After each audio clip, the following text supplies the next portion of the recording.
Jangan bertindak gegabah, kata Al-Quran. Jangan sembarangan bertindak tanpa dasar pengetahuan. Jangan sembarangan mengerjakan sesuatu kalau kita nggak jelas.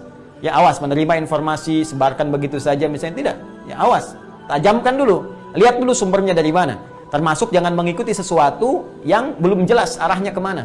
Ikut yuk kemana, yang penting ikut aja dulu, nanti kamu tahu. Nah itu jangan, kalau dari adab Al-Quran. Pastikan dulu. Sehingga kita tidak terjebak diajak ke tempat yang salah atau ke lokasi yang keliru yang menjauhkan kita dari ketaatan kepada Allah. Ya innas sam'a, sungguh pendengaran itu sebagai pusat informasi yang sampai ke pendengaran kita, wal basar, dari penglihatan dicerna, ya, kemudian dimasukkan ke dalam pikiran kita, termasuk fuad, di akal kita. Dicerna, ya, ini saat masuk ini ditembuskan kepada jiwa, ke qalbu, supaya mendapatkan respon. Ini sepersekian detik sekali, cepat sekali, ya. Dan di sini ini kuasa Allah, di sini ada dua nanti. Dua sumber, ya. Apa dua sumber? Dalam kolbu ini ada nafas nanti, an-nafas, sumber kehidupan yang memberikan respon. Nah, nanti di nafas itu ada jiwa takwa, ya, takwa, kemudian fujur yang sering disebut dengan nafsu. Ya, wa nafsin wa ma sawaha fa alhamaha fujuraha wa taqwaha. Ini yang memberikan respon yang positif, yang baik-baik. Ini lawannya menjadi katalis pada yang baik. Nah, yang ini dimanfaatkan oleh setan. Jadi kalau setan itu, ya, hati-hati teman-teman sekalian. Kalau dia memberikan kemudian arahan kepada jiwa kita untuk merespon segala informasi yang sampai pada kita dengan negatif, sumbernya dari sini. Kalau saya berikan kotaknya lebih kuat lagi, ini ada fujur, ini takwa dalamnya. Kalau atom tuh ada dua kan, ada proton, ada neutron kan dalamnya itu. Ya, waktu saya belajar kimia. Kalau salah, tolong diluruskan. Ya, jadi ini ada dua inti dalam jiwa kita, ada jiwa takwa, jiwa fujur. Kemudian ini adanya di nafas. Nafas adanya di kolbu. Kolbu adanya di sodrun, jamaknya sudurun. Ya. Ini kalau kita ngaji, kita keluarkan kurang lebih tabelnya begini. Sodrun jamaknya apa? Sudur. Nah, jadi di dalam sodrun atau sudur ini, dalam dada kita, dalam jiwa kita ada kolbun, ya, tempat bernaungnya nafas. Di kolbun ada nafas, di nafas ada takwa, ada fujur.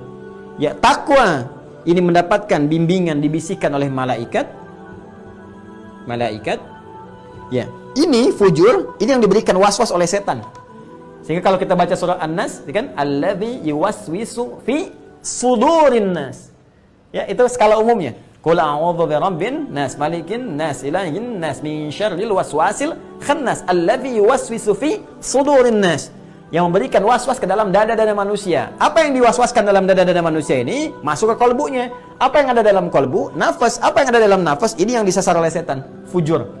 Ya. Nah, kalau ini sudah kena oleh setan yang bahaya, maka dari nafas ini, maka mengarahkan perintah-perintah yang buruk. Dari nafas ini, ya, muncul kemudian perintah-perintah buruk. Ya, diberikan instruksi untuk mengerjakan segala yang jelek di sini. Ini nafas. Ini yang dimaksudkan Quran surah ke-12 ayat 53. Wa ma ubarri'u nafsi innan nafsa la'ammaratun bisu.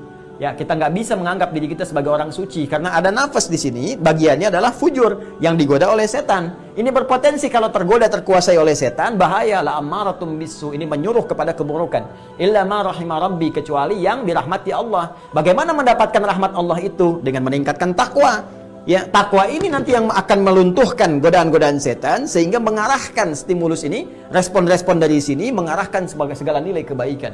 Ini yang menjadikan kita kalau nonton sesuatu ada gambar jelek, palingkan. Nah, ini jiwa takwa nih. Tapi kalau ini kalah oleh bisikan setan, ini yang naik. Tonton aja dulu, ntar bisa taubat gitu kan. Nah, ini yang bahaya. Jelas teman-teman sekalian ya. Jadi ini di antara rumusannya seperti ini. Nah, yang menariknya ini, Masya Allah, ini cuma Al-Quran. Cuma Al-Quran, cuma Al-Quran. Tabaraka Rahman, Tabarakallah, Tabarakallah, Tabarakallah. Ini malaikat disebutkan 88 kali dalam Al-Quran. Setan disebutkan 88 kali. Ingin memberikan kesan bahwa teman-teman sekalian, ini sepanjang dalam kehidupan, ya, ini pengaruh-pengaruh ini selalu terjadi. Ini diberikan kepada yang baik-baik, setan pun terus memberikan kepada yang buruk. Sehingga ini selalu ada pertentangan dalam jiwa kita, dalam setiap menyikapi segala hal. pasti mengambil keputusan yang namanya manusia akan ada pergolakan dalam jiwanya. Ya, kemampuan kita untuk meningkatkan takwa guna menaklukkan godaan-godaan setan ini. Jadi kalau ininya naik, qad aflaha man zakkaha, pasti kita akan bahagia. Akan tenang, kita akan tundukkan. Dia nggak punya kekuatan setan ini. Dia nggak pernah maksa, cuman menggoda aja. Makanya kalau takwa kita kuat, ini akan hancur dengan sendirinya godaan-godaan setan.